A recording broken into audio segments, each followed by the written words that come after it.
자, 이번 시간은 교재 62쪽 제5장 보수, 교육, 보칙, 협회 이 네 파트가 되겠습니다.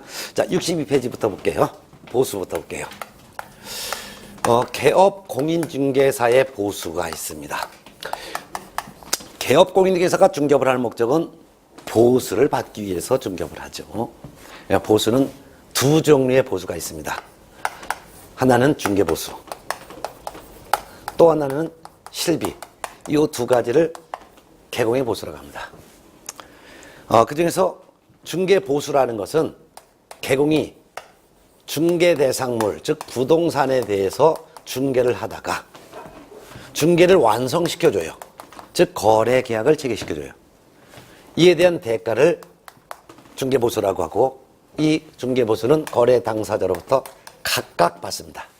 즉 매매 중개를 해줬다면 매도인 매수인으로부터 각각 받는다 그 말이에요. 어떻게 받느냐? 법에 규정되어 있는 범위 내에서만 받아야 돼. 법정 범위 내에서. 법에 규정된 범위를 초과해서 받으면 이거 금쟁이야. 그럼 더 받은 건 무효. 반환해야 돼. 반환했다 해서 끝나는 것이 아니라 등록 취소할 수 있고 거기다가 징역 또는 벌금형도 받아요. 그러니까 법정 범위 내에서 받아야죠. 근데 중개보수 외에 실비도 받을 수 있어요, 개공. 실비라는 것은 실제 지출된 비용이에요. 실비는 두 가지가 있어요. 하나는 우리가 방금 전에 공부했었어요. 방금 전 시간에. 어떤 거냐면, 개공 명의로 계약금 등을 예치해봐요. 매도인에 받을 돈을 개공 통장에 입금시켜요.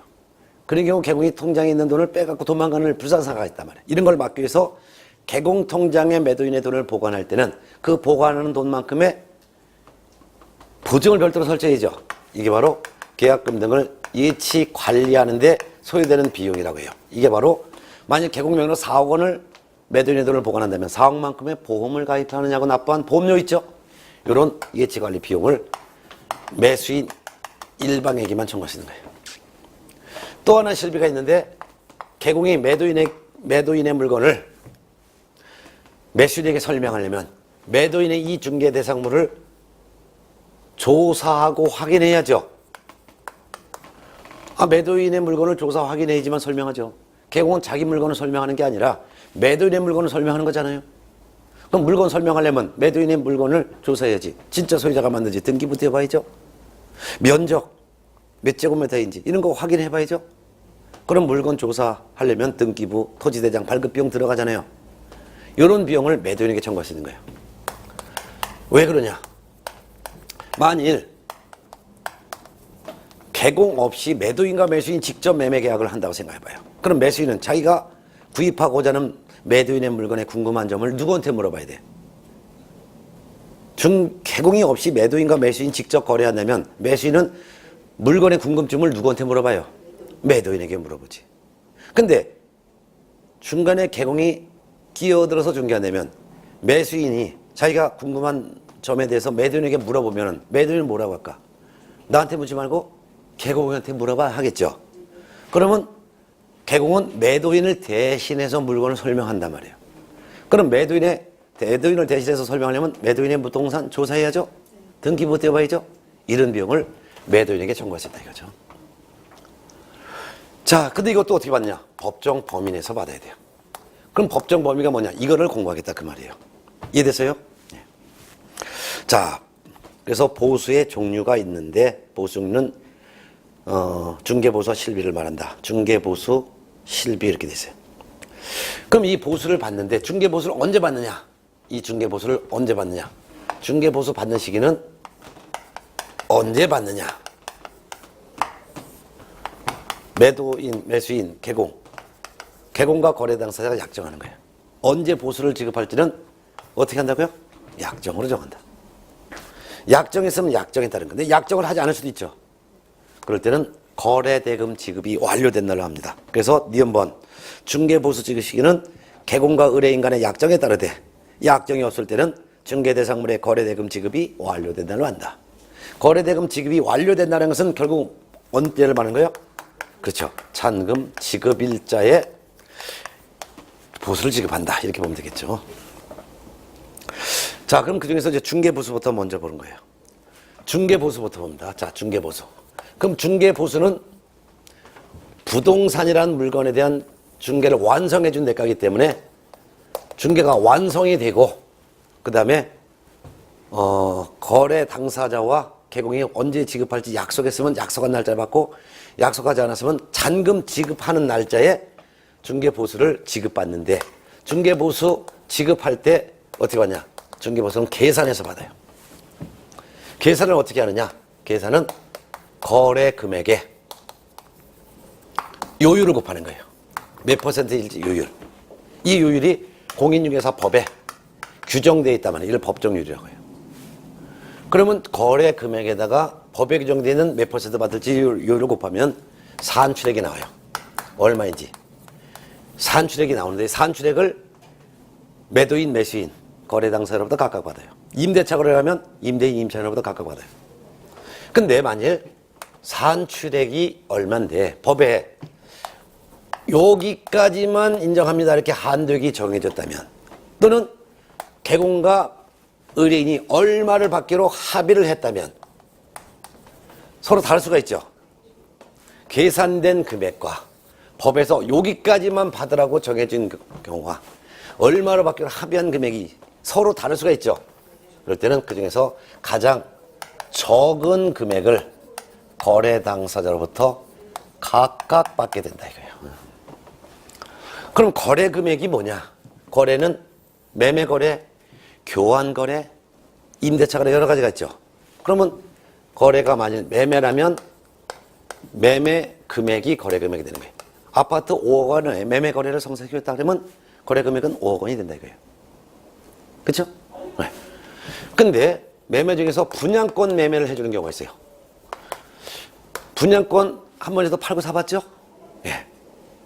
그러면 분양권을 매매 거래할 때는 그 거래 금액은 분양권자가 분양회사에다가 실제 납입한 금액이에요. 이게 바로 거래 금액이에요. 예를 들어서 뭐 서울 어느 지역에 47평짜리 아파트를 12억 원에 분양 계약을 체결했다. 그럼 분양 금액은 12억 원이겠지. 근데 분양 계약 체결하면서 계약금 1억 원 주고 그 다음에 한 3개월 있다가 1차 중도금으로 한 2억 주고 이런 식으로 한 2년에 걸쳐서 나머지 돈을 주죠. 그럼 분양 금액은 12억 원인데 분양 계약할 때 1억 원을 주고 2개월 후에 2억 원을 준 상태에서 분양권을 팔아달라고 했어요. 그러면 실제 납입한 금액은 얼마요? 3억 원. 아니 분양권 팔고 사봤다면서 다 한번. 그러면 분양 금액은 무시하고 분양권자가 분양회사에다가 지금까지 낸 돈 이게 바로 실제 납입한 금액이에요. 이게 바로 거래 금액이에요. 근데 만일 프리미엄을 받도록 중개했다면 프리미엄 P라고 하죠. 이걸 합한 금액이 분양권 매매 중개 시 보수 계산할 때 거래 금액이 되는 거예요. 이해돼요? 네. 네? P는 서로 약속하는 거지. P는 아니 그렇긴 한데 그 부동산 보수를 거기서 아니 법적으로 그렇게 돼 있어요. 네. 그래서 아니 예를 들어서 분양계약은 2016년도 1월 10일 날 분양계약 체결했다 해요. 분양계약. 분양금액은 총 12억 원. 그럼 분양권자가 입주할 때까지는 어느 정도 걸려요? 빨리 2년이죠? 그러면 입주할자가 2019년도 3월 10일 날 입주한다면 요때까지 요 12억 원을 나눠서 내는 거잖아요. 요때까지 나눠서 내는 거 갖고서 공사대금으로 쓰는 거잖아요. 그러니까 분양계약할 때 예를 들어서 1억 원을 줬다. 그 다음에 한 3개월 후에 2억 원을 1차 중도금으로 줬다. 이런 상태에서 P를 1억 원을 붙여서 분양권을 팔아줬다 하면 실제 납입한 금액은 3억, 프리미엄 1억 합치면 총 4억 원이 분양권 중개 시에 거래 금액이 된다 그 말이죠. 자, 점유 계정을 중개하는 경우 있어요. 이것도 또 안 했다고 얘기하실 거예요. 아마 민법에서 했을 텐데. 이거 뭐냐면은 동일한 중개 대상물에 대하여 동일한 당사자 사이에 매매도 중개했고 그 밖에 다른 계약도 동일한 기회에 중개해줬다 이거예요. 이럴 때는 매매 금액 요거 하나만 적용하고 다른 계약에 대한 보수를 받지 못해요. 예를 들어서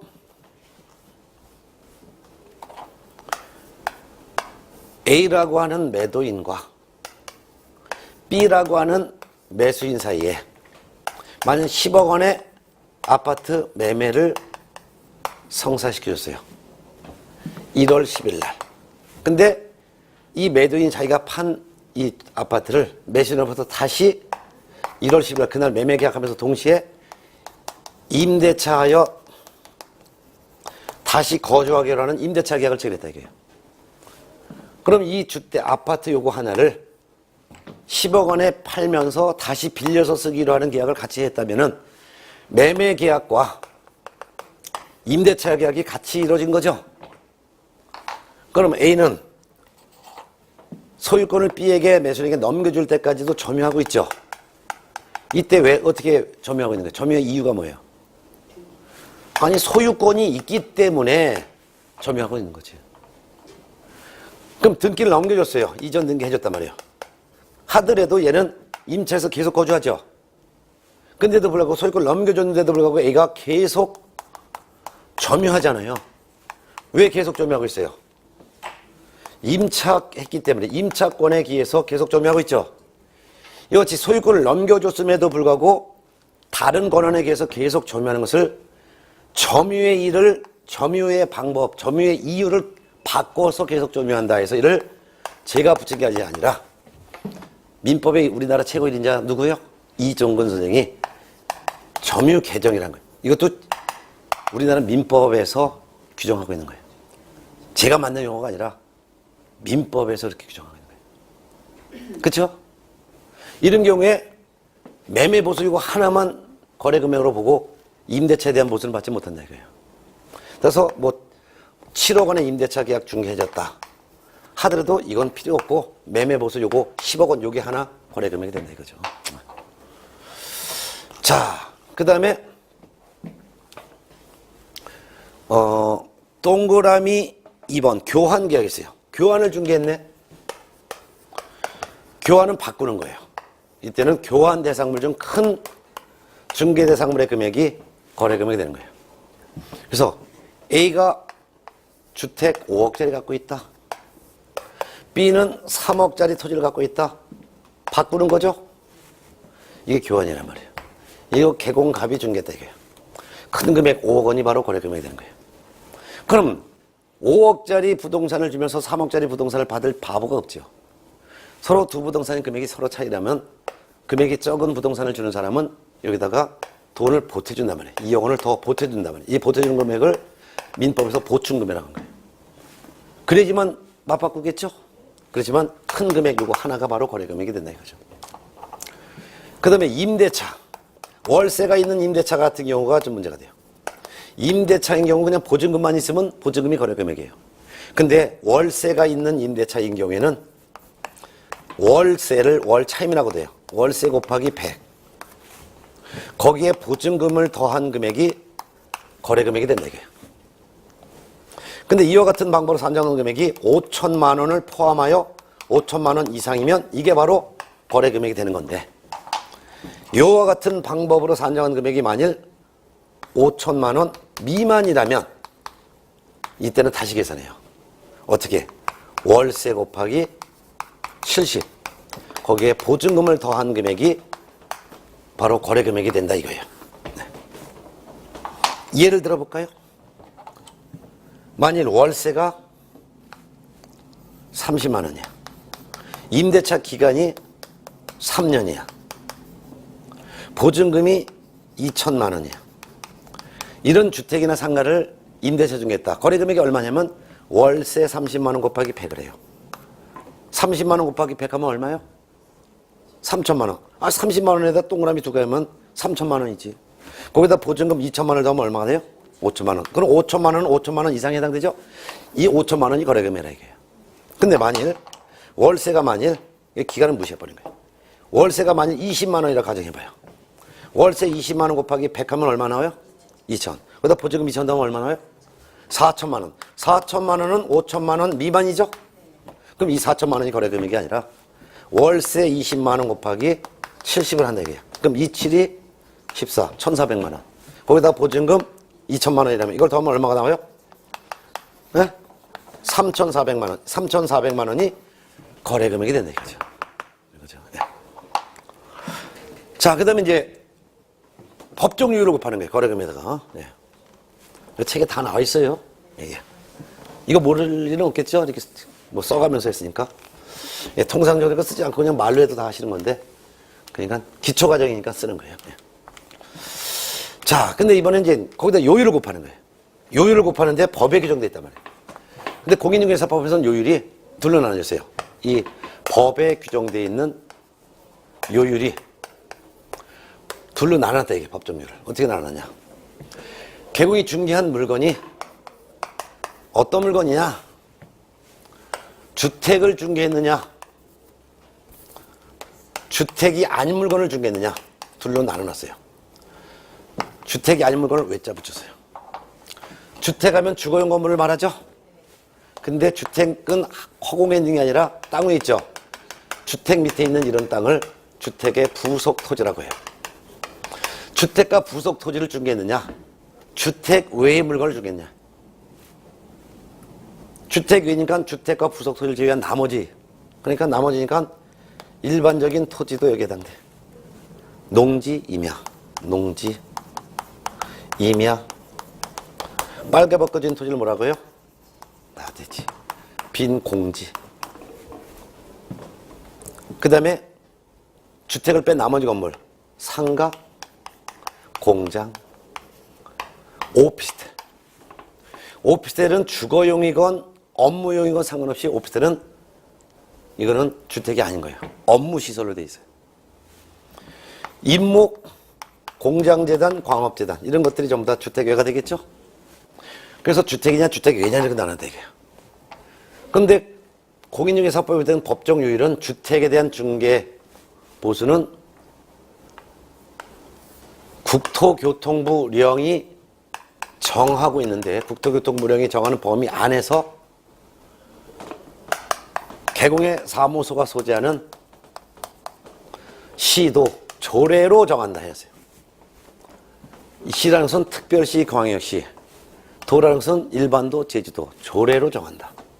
이 범위 안에서 국토교통부령이 정하는 범위 안에서 사무소 소재지 시도 조례에서 정한 대로 받으라 해놨다 이거예요.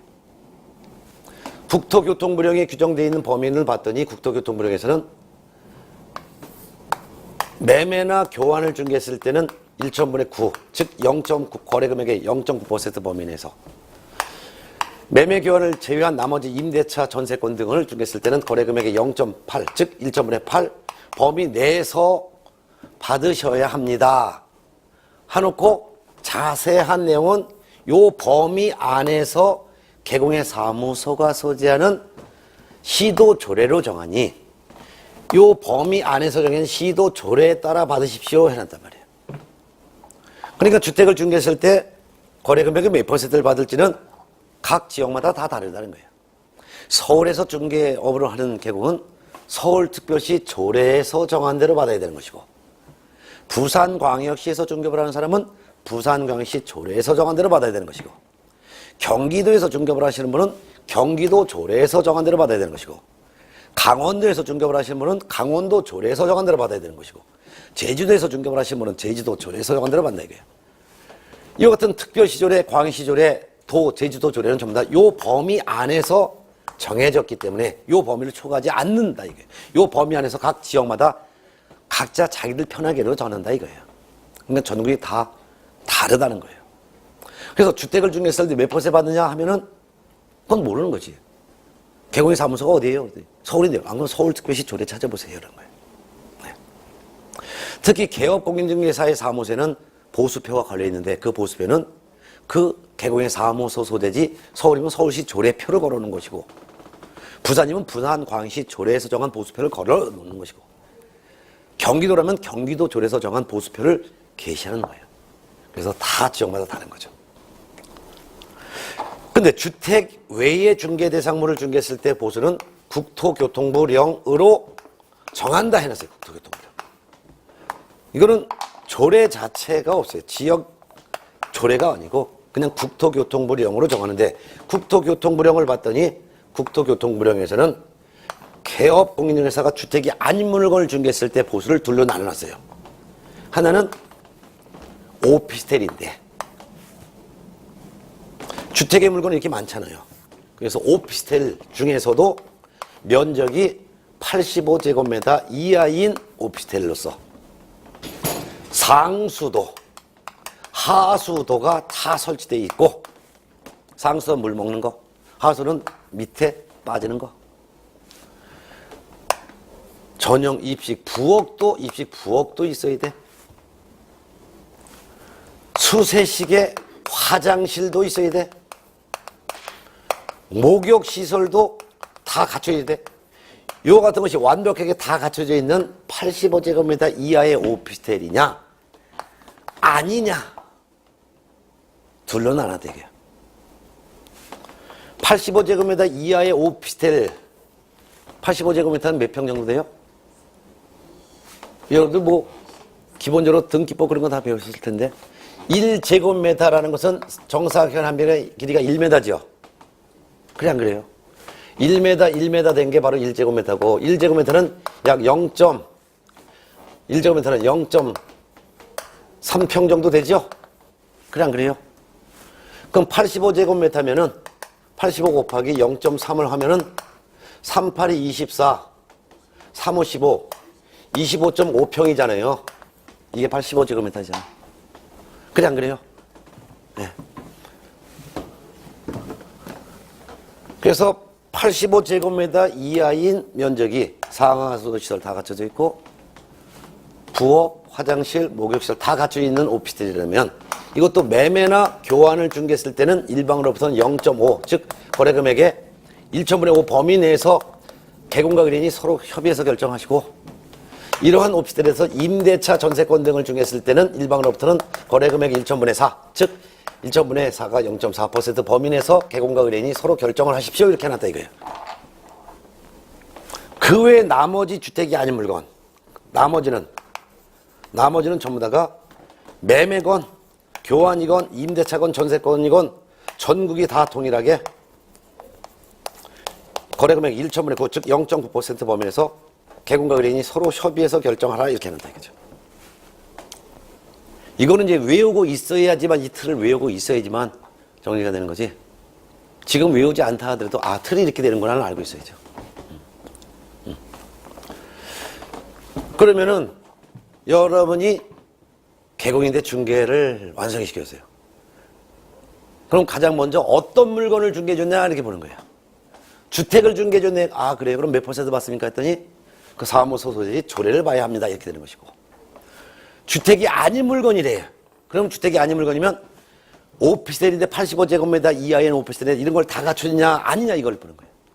그러면 매매교는 0.5%, 임대차는 0.4% 범위 내에서 서로 협의 결정. 그 외 나머지는 전부 다 0.9% 범위 내에서 협의 결정. 그럼 이 나머지는 뭐가 들어가요? 일단 오피스텔이라 하더라도 면적이 85제곱미터 초과한다든가 또는 85제곱미터 이하라 하더라도 이런 것들이 하나라도 갖춰지지 않았다든가 상가라든가 공장이라든가 임야라든가 농지 이런 게 전부 다 여기 해당되겠죠? 네. 자, 쓸 필요 없어요. 책에 다 있는데 못 들었어. 네. 한 장 넘어가면은 교재 64페이지에 다 나와 있고 근데 동그라미에서 한번 중간에 겸용주택, 복합건물이라는 게 있어요. 그건 뭐냐면은 일부는 주거용으로 사용되고 일부는 비주거용으로 사용되는 건물을 중개할 수 있죠. 복합건물.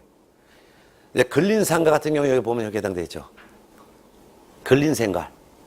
근린상가 들어보셨어요? 네. 예를 들어서 단독주택단지에 보면은 일부는 상가로 쓰고 일부는 주택으로 쓰는 경우가 있죠. 그래서 1층은 뭐 슈퍼로 사용하고 있네. 편의죠. 2층은 봤더니 애들 학원용으로 쓰고 있어요. 3층은 주거용으로 쓰고 있네. 이걸 A가 갖고 있어요. 64페이지에 동그라미에서 한번 겸용주택, 복합 건물인 경우라고 나와 있잖아요. 네. 이걸 개공갑이 중개했다 이거예요. B에게 매매 중개했네. 이것이 복합 건물을 중개했을 때, 주상 복합 건물을 중개했을 때 주택으로 사용되는 면적이 2분의 1 이상이면 주택을 중개한 것으로 봐서 사무소 소재지 시도 조례에 따라 받는 것이고, 주택으로 사용되는 면적이 2분의 1 미만이라면 주택 외의 중개 대상물을 중개한 것으로 봐서 0.9% 범위 내에서 협의 결정을 하그 말이에요. 네. 이해됐습니까? 그럼 이와 같은 경우는 전체를 매매 중개했으면 주택으로 사용되는 면적이 2분의 1 이상이다, 2분의 1 미만이다? 미만. 이거는 주택 외의 물건을 중개한 것으로 봐서 주택의 물건은 오피스텔이냐 85제곱미터 이하 요거냐 아니냐죠. 그럼 A에 해당돼, B에 해당돼? B. 그러니까 0.9% 범위 내에서 협의 결정한다 그 말이죠. 네. 자, 이렇게 봤습니다. 자, 그러면 이제 개공의 보수를 중개 보수, 그 다음에 실비 이렇게 했었는데 중개 보수 정리했어요. 실비는 아까 말씀드린 대로 한 64페이지 있는데 개공은 중개 보수 외에 추가로 실비까지 받을 수 있다 이렇게 규정해놨어요. 근데 실비 종류가 오른쪽에 65페이지 둘로 돼 있죠. 물건의 권리관계 등을 조사하기 위해서 등기부 발급 비용은 매도인과 같은 권리를 이전하고자 하는 권리 이전 의뢰인 일방에게 청구할 수 있고, 계약금 등 반환 채무 이행에 보장에 소요되는 비용, 즉 개공 명의로 계약금 등을 예치할 때 예치하는 금액만큼의 보험을 가입하는 비용은 매수인과 같은 권리를 취득하려는 의뢰인 일방에게만 청구하시는 거예요. 아까 중개보수는 거래 당사로부터 각각 받고. 이해됐습니까? 근데 이 실비까지 받을 수 있다 했는데 이 실비가 법에 규정된 범위가 되게 약해요. 실비의 범위 한도를 어떻게 하냐면 교재 64페이지 밑에서 세 번째 줄 한번 보겠습니다. 실비 청구권에서 64페이지. 개공은 중개 보수 외에 추가로 실비를 받을 수 있다. 실비 한도 등에 관하여 필요한 사항은 국토교통부령이 정하는 범위 안에서 특별시, 광역시, 도 또는 특별자치도 즉 시도 조례로 정한다 이랬어요. 그러면 실비, 물건 조사하느냐고 등기부 발급 비용, 계약금 등을 관리하는 데 드는 비용, 이거 얼마를 받을 수 있는지는 조례에서 정한다 이거예요. 사무소 소재지 시도조례. 근데 지금 현재 각 지역마다 다 다른데 이 물건 조사 비용, 등기부 발급 비용 이런 거는 업무 대행료가 1,000원 받도록 돼 있어요. 그리고 등기소에 가면 등기부 발급 비용 있죠. 200원. 왔다 갔다 교통비 들어가죠. 버스 타고 갔다 오면 교통비. 이거 전부 다가 실제 비용인데 그 영수증을 첨부해야 돼. 영수증 첨부하자면 첨부 못해. 그러면은 매도인에게 야 매도인 네 대신 내가 매수인에게 물건을 설명하기 위해서 물건 조사하느냐고 등기부 발급 비용 200원 들어갔고 토지대장 건축물 대장 들이냐고 200원 들어갔다. 그 영수증 보여줘야 돼. 줘야 돼 영수증. 왔다 갔다는 교통비 내가 2,400원 들었다. 3,600원 들었다. 이거 버스 기사님한테 영수증 끊어야 돼. 버스 기사님이 영수증 끊어줄 리도 없단 말이에요. 그래서 금액이 상당히 낮아요. 몇천 원 안 돼. 그리고 이거 달래면 매도인에게 그 영수증을 줘야 돼. 그게 금액도 얼마 안 되고 하니까 개공이 그냥 포기하고 있죠. 그래서 법적으로는 받을 수 있지만 금액도 얼마 안 되니까 포기하고 있는 현 상태예요. 그리고 계약금 등을 개공 명의로 예치할 때 예치하는 금액만큼의 보험을 가입하냐고 들어간 비용이 있죠. 사실 우리나라 개공이 매도인에게 야 매도인아 네가 받을 돈 매수인에게 등기 넘겨줄 때까지 개공 내 통장으로다가 돈 보관하자 그렇게 말할 개공도 없고 그렇게 얘기해봤자 매도인이 자기가 받을 돈을 개공 통장에 보관할 리도 없기 때문에 현실성이 없다 이거예요. 네. 이해됐어요? 네. 자, 그 다음에 제2절 65페이지 교육법입니다. 교육. 공인중개사법에 규정된 교육이 4종류의 교육이 있어요. 첫 번째는 실무교육, 두 번째는 한 장 넘어가면 직무교육, 세 번째는 연수교육, 네 번째는 부동산 거래사고 예방을 위한 교육. 이렇게 4가지 교육이 있습니다. 그 중에서 실무교육은 중개업계 들어오기 전에 받아야 될 교육이에요. 부동산 중개업계 들어오려면 미리 누구든지 받아야 돼요. 누구든지 부동산 중개업계 들어오려면 교육을 받아야 되는데 중개업계 들어오기 전에 받아야 될 교육의 종류가 실무교육과 직무교육 2가지가 있는데 그 중에서 직무교육은 중개보존이 되려는 사람이 미리 받는 교육이 직무교육이고 그 중개보존이 아닌 개공이 되려는 자 또는 법인의 사원 임원이 되려는 자 분사무소 책임자가 되려는 자 또는 소속 공인중개사가 되려는 자가 미리 받는 교육이 실무교육이 되겠습니다. 그래서 중개업계에 들어오려면 미리 교육을 받아야 되는구나. 그중에서 직무교육은 중개보조원이 되려는 사람이 미리 받는 게 직무교육이고, 중개보조원이 아닌 자가 되려는 사람은 미리 받는 교육이 실무교육이다. 이렇게만 알아두면 되겠어요. 이해됐습니까? 상세한 내용은 우리 1, 2월달 기본서 나올 때 할 거예요. 그 다음에 세 번째 66페이지 연수교육이라고 있어요. 연수교육은 중개업계에 들어와서 중개업에 종사하던 사람 중에서도 특히 개공과 소공이 추가로 받는 교육이 연수교육이에요. 연수교육은 법률이 변경된 내용을 배우는 건데, 여러분이 공부하다 보면은 이 법이 이렇게 개정됐습니다. 개정됐다는 얘기를 아마 계속 듣게 될 거예요. 벌써 지난주에 법이 개정된 내용이 또 있어요. 이따가 좀 말씀드리겠지만, 우리가 지난주에 무등록 중개업을 한 사람, 3년 이하의 징역 또는 2천만 원 이하의 벌금에 처하다, 이렇게 강의했었죠, 제가. 그거 개정됐어요, 며칠 전에. 무등록 중개업을 한 자는 3년 이하의 징역 또는 3천만 원 이하의 벌금에 처한다. 이렇게 바뀌었단 말이에요. 네, 바뀌었어요. 물론 이 바뀐 내용이 내년 6월부터 시행해. 내년 6월부터 시행되지만 여러분들은 내년 10월 달에 시험 볼 거죠. 근데 내년 시험 공고가 7월 20일쯤에 시험 공고를 할 거예요. 시험 공고일 현재 시행하고 있는 법률에 따라서 출제하기 때문에 내년 7월 20일 때 시행하고 있는 법률이니까 무등록 중개업을 하는 사람은 3년 이하의 징역 또는 3천만 원 이하의 벌금형으로 이제 공부하셔야 되는 거죠. 이게 자꾸 바뀌어요. 지금 공인중개사법이 1월 20일부로 시행될 내용이 무지하게 많아. 그래서 작년에 내용보다 바뀐 게 되게 많고, 서식도 바뀌는 게 되게 많죠. 예. 지금 개정된 것만 해도 페이지수로 치면 한 50페이지가 넘으니까. 그렇게 많이 바뀌어요. 세법도 아마 연말에 엄청 또 바뀔 거예요. 공법은 올해도 바뀌고 내년도 바뀌고 계속 바뀐단 말이에요. 개정된 내용을 추가로 배우는 교육이 있는데 이를 연수교육이라고 해요. 연수교육은 실무교육을 받은 개공과 소공 중에서도 2년마다 계속 받는 거죠. 법 개정된 내용을 2년마다 계속 받는 건데 그게 연수교육이다. 누가 받아야 되냐? 개공과 소공이 2년마다 법 개정 내용을 배우는 교육이 바로 연수교육이다. 이렇게만 알아두시면 돼요. 근데 오른쪽에 4번 부동산 거래 사고 예방을 위한 교육이라고 있어요. 이건 뭐냐면 부동산 거래 사고 예방을 위해서 정신교육을 말하는 거예요. 정신교육. 정신교육이 바로 예방교육이에요. 근데 이 예방교육은 받아도 되고 안 받아도 돼.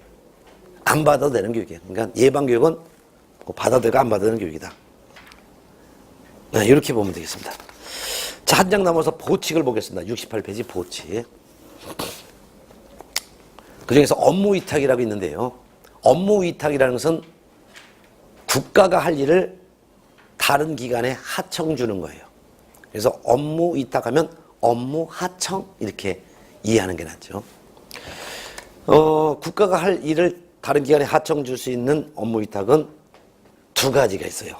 양가로 1번 교육 업무를 위탁할 수 있고, 양가로 2번 시험 시행하는 업무를 위탁할 수 있고, 두 가지를 위탁할 수 있어요.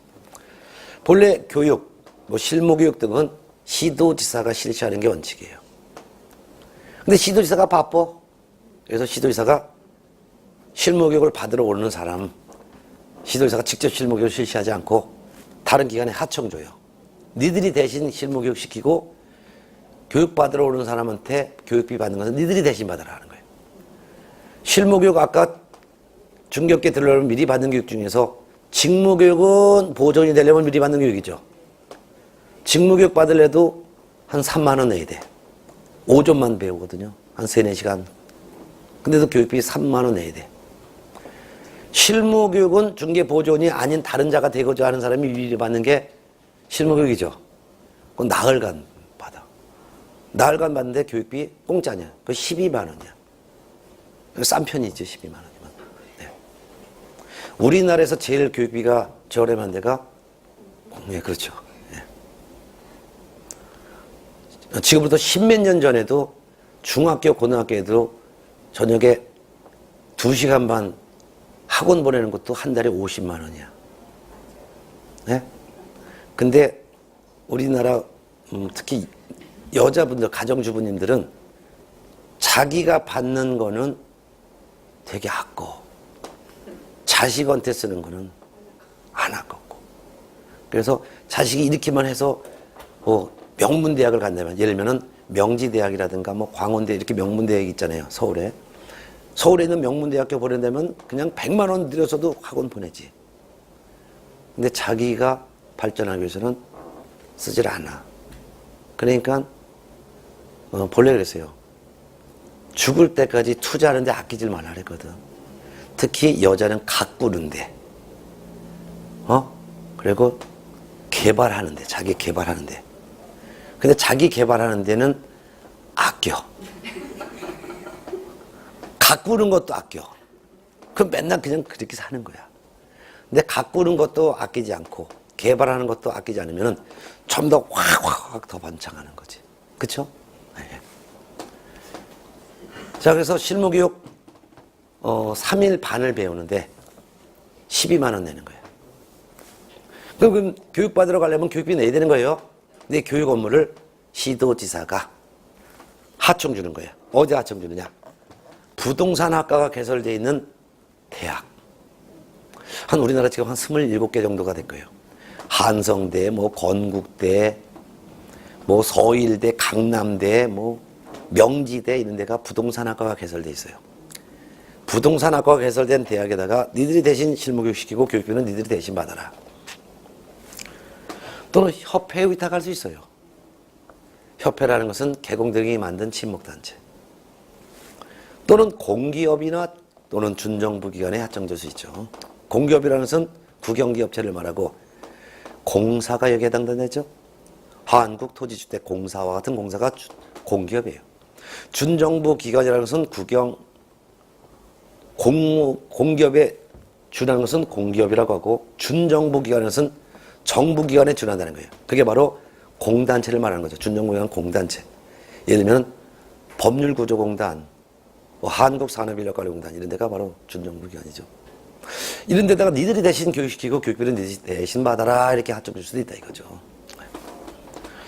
또한 공인중개사 시험 시행에 관한 업무도 위탁할 수 있어요. 공인중개사 자격시험은 시도지사가 시행하고 예외적으로 장관도 시행할 수 있어요. 근데 시험 문제 인쇄하고 배포하고 감독관 배치하고 하는 일을 니들이 대신해라. 그리고 시험 보러 오는 사람이 내는 응시료는 니들이 대신 받아라 이렇게 하청 줄 수가 있다 이거죠. 시험 업무로 위탁을 받을 수 있는 기관은 협회 또는 공기업 또는 준정부 기관에만 하청할 수 있고 학교에는 시험 업무로 위탁할 수가 없죠. 만일 부동산학과가 개설된 데에다가 시험 업무를 위탁하게 되면 자기네들 학생들 유리하게 문제를 낼 수가 있기 때문이죠. 그 대신 시험에 응시하는 사람이 내는 응시 수수료는 시험 업무를 위탁받은 기관이 갖는 거예요. 올해 같은 경우는 실무교육 같은 경우는 협회에 위탁도 돼 있고 학교에도 위탁돼 있어요. 그러면 지금 거의 대부분은 협회에 위탁돼 있기 때문에 협회가 대신 실무교육 실시하고 3일 반 교육 실시하면서 한 번 교육장에 가면 최소한 70명이 와서 교육받아요. 12만 원씩 내죠. 그럼 그들은 협회 수입이 되는 거예요. 공인중개사 시험은 작년 같은 경우도 그렇고 올해도 그렇고 준정부 기관 중에서도 한국산업인력관리공단에 위탁돼 있는데 1, 2차 같이 보시는 분은 28,000원 낼 거예요. 아마. 그 28,000원이라는 응시수료는 준정부 기관인 한국산업인력관리공단 수입이에요. 그러면 작년에 한 19만 명 정도가 응시하셨는데 그러면 한 38억 정도 응시료를 받아갖고 약 40억 가까이 되죠. 40억도 넘겠네. 그렇죠? 40몇 억, 50억 되겠다. 왜냐면 1차만 보시는 분도 있고 2차만 보시는 분도 있으니까. 그럼 한 50억 정도 받아가지고 그거 갖고 학교 빌리는 데 비용 쓰고 감독관한테 일당 주고 출제원 돈 주고 그리고 돈이 남는 거죠. 그래서 위탁하면 업무 하청 이렇게 이해하시면 되겠죠. 네. 포상금이라는 것도 있습니다. 부동산 거래 질서를 문란케 하는 자를 신고 고발하면 돈을 주겠다 그 말입니다. 한번 읽어보겠습니다. 등록관청은 다음 각호의 어느 하나에 해당하는 자를 등록관청이나 수사기관에 신고 또는 고발한 자에 대하여 포상금을 지급할 수 있다. 등록관청 하면 사무소 소재지 시군구청장이고요. 수사기관 하면 경찰서 또는 검찰청을 말합니다. 누구를 신고하거나 고발하면 돈을 주냐? 1, 2, 3 무부증입니다. 무등록 중개업을 한 자. 그게 바로 중개사무소 개설 등록하지 않고 중개업을 한 자죠. 그 다음에 거짓 그 밖에 부정한 방법으로 중개사무소 개설 등록한 자. 중개사무소 등록증 또는 공인중개사 자격증 양도하거나 양수대여 받은 자.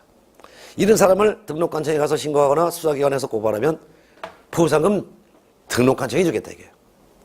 그래서 신고를 등록관청에 하고 보상금도 등록관청이 주는 거예요. 수사기관에 고발했지만 보상금은 등록관청이 준다 이거죠.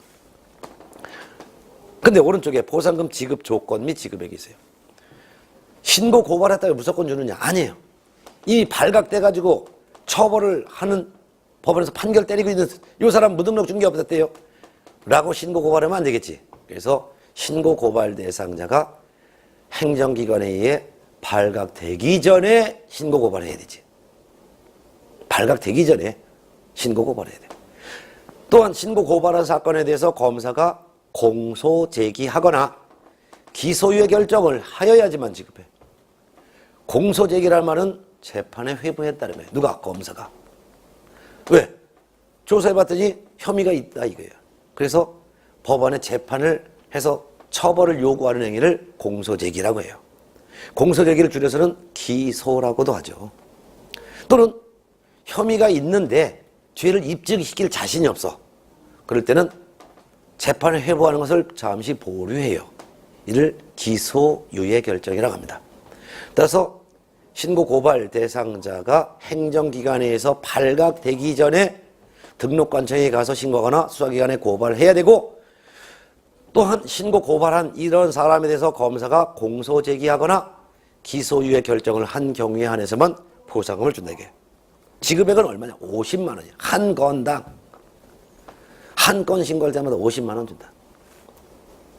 근데 보상금 지급에 소요되는 비용 중 일부를 국고에서 보조할 수도 있어요.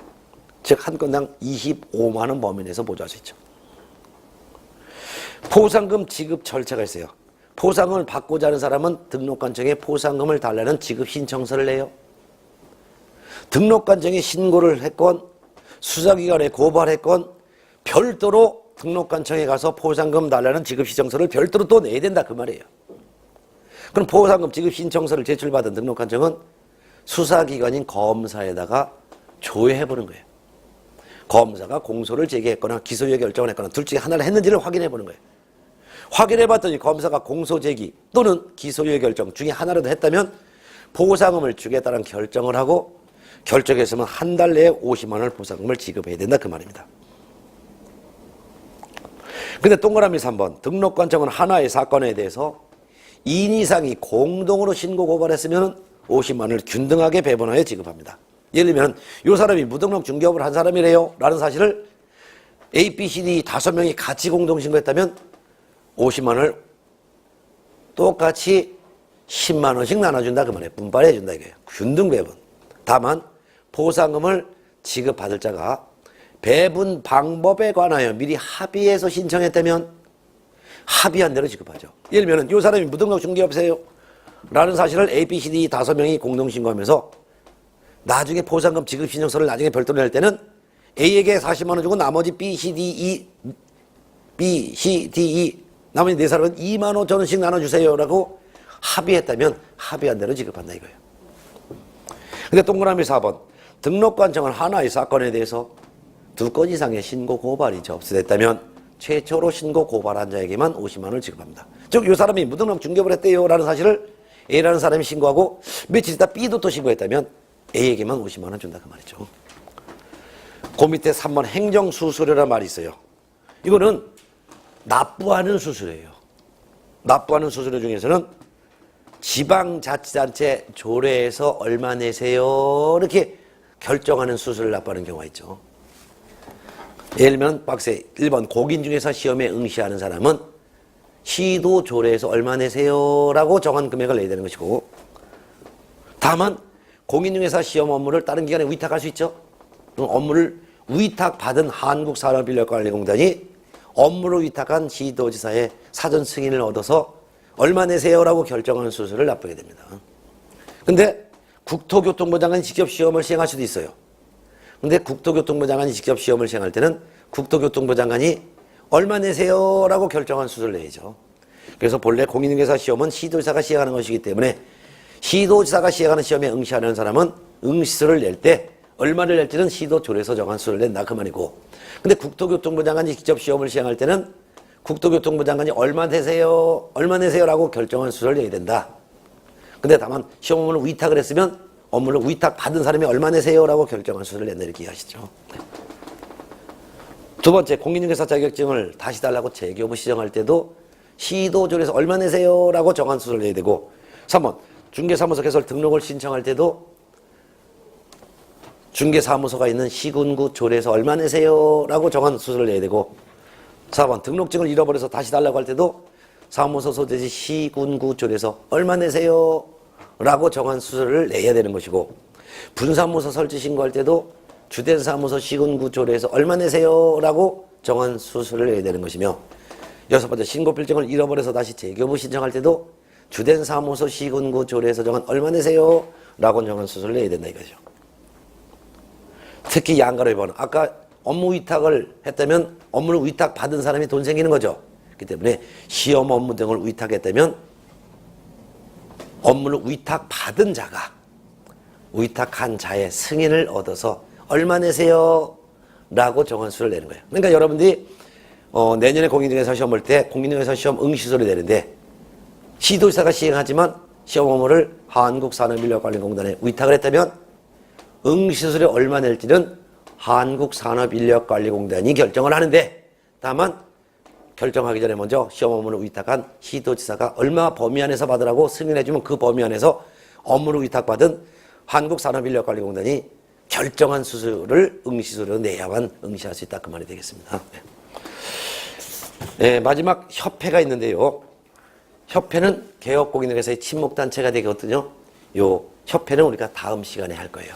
그러면 이번 시간에 한 거 딱 한 5분에 걸쳐서 한번 복습 한번 해볼까요? 네. 이번 시간에 공부한 것 중에서 보수가 가장 크죠. 보수 한번 판서를 통해서 한번 정리해볼까요? 개업공인중개사의 보수는 중개보수와 실비가 있다. 두 가지를 다 받을 수 있다. 중개보수는 부동산에 대한 중개 완성 대가를 거래 당사자로부터 각각 받는데 법정 범위 내에서 받아야 한다. 중개보수 외에 실비도 추가로 받을 수 있는데 물건 조사하기 위한 등기부 발급 비용, 매도인 일방에게 받고 계약금 등 예치관리에 소요되는 비용, 즉 개공명의로 계약금을 예치할 때 예치하는 돈만큼의 보험가입비, 보험료 이거를 매수인 일방에게 청구하는데 이것도 법정 범위 내에서 받을 수 있다. 중개보수는 중개가 완성되지만 받을 수 있는데 구체적으로 언제 받을지는 약정하는데, 약정하지 않았을 땐 잔금 지급하는 날짜, 즉 거래대금 지급이 완료된 날 중개보수 받는다. 이때 보수 받을 때는 계산해서 받는데 계산은 거래금액에다가 법정유예를 곱하면 사안출액이 나온다. 근데 사안출액과 한도액, 합의액이 서로 다르다면 그중 적은 금액을 거래당사로부터 각각 받는다. 이때 거래금액에다 유예를 곱할 때 거래금액이란 매매금액, 매매면은 매매금액. 분양권 매매 시에는 분양권자가 분양회사에다 지금까지 낸 돈, 거기다 프리미엄 합친 금액이 거래금액. 부동산을 팔았다가 다시 산 사람, 매매계약과 임대차 계약을 같이 중개했다면 이때는 매매금액 하나만 거래금액으로 본다. 교환은 큰 금액, 월세가 있는 임대차면 월세 곱하기 100, 거기다 보증금이 더한 금액이 거래금액. 근데 월세 100을 곱하고 보증금을 더한 금액이 5천만 원 미만이라면 이를 거래금액으로 보지 않고 다시 계산하는데, 다시 계산한 것은 월세 곱하기 70, 거기다 보증금을 더한 금액이 거래금액. 거기다 요율을 곱하는데 법정 요율은 주택이냐 주택 외냐 둘로 나눠 있다. 주택은 국토교통부령에 규정된 요 범위 안에서 개공의 사무소 소재지 시도 조례에서 정한 대로 받는 것이고, 주택이 아닌 물건은 국토교통부령으로 정하는데 국토교통부령에서는 85제곱미터 이하의 오피스텔로서 상하수도 시설 다 갖춰져 있고 부엌, 화장실, 목욕이 다 갖춰져 있으면 매매교환은 0.4, 임대차는 0, 매매교환은 0.5, 매매교환은 0.5, 임대차는 0.4, 4% 범위 내에서 결정. 그 외에 나머지 토지, 농지, 임야, 나대지, 공지, 상가 공장, 임모 광업재단 공장재단, 오피스텔이라 하더라도 85제곱미터 초과는 오피스텔이라 하더라도 85제곱미터 이하 하더라도 이런 게 하나도 안 거쳐져 있는 거, 이런 건 전부 다가 0.9% 범위에서 협의 결정한다. 또한 복합 건물인 경우에는 주택으로 사용되는 면적이 2분의 1 이상이면 주택을 중요한 것으로 보고, 주택으로 사용되는 면적이 2분의 1 미만이면 주택이 아닌 물건, 주택 외의 물건을 중요한 것으로 본다. 또한 교육도 배웠는데 중개업계 들어오기 전에 받아야 될 교육의 종류가 두 가지. 그 중에서 중개 보존이 되려는 사람이 미리 받은 교육은 직무교육. 중개 보존이 아닌 그 외 자, 즉 등록을 신청하여 개공이 되려는 자, 법인의 사원임원이 되려는 자, 분사무소 책임자가 되려는 자, 소속 공인중개사가 되려는 사람이 미리 받는 교육은 실무교육이다. 중개업계에 들어온 이후에 추가로 받아야 될 교육이 하나 있는데 그게 바로 연수교육이다. 연수교육은 실무교육을 받은 개공과 소공이 2년마다 법 제도가 변경, 개정된 내용을 배우는 게 바로 연수교육이다.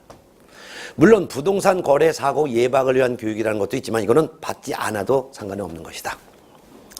그 다음에 이제 보칙 중에서 업무 위탁이라는 것을 공부했는데 업무 하청을 말한다.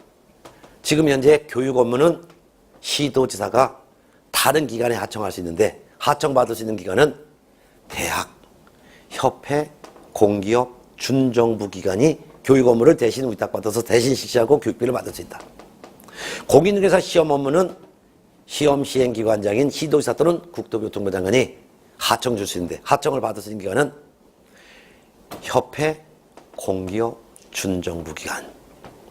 하청을 받은 사람은 돈 생기는 것이다. 왜냐하면 일을 할 때 들어가는 비용을 교육시키면서 교육비 대신 받고 시험 업무를 위탁받았으면 응시료를 대신 받는 것이다. 그렇죠?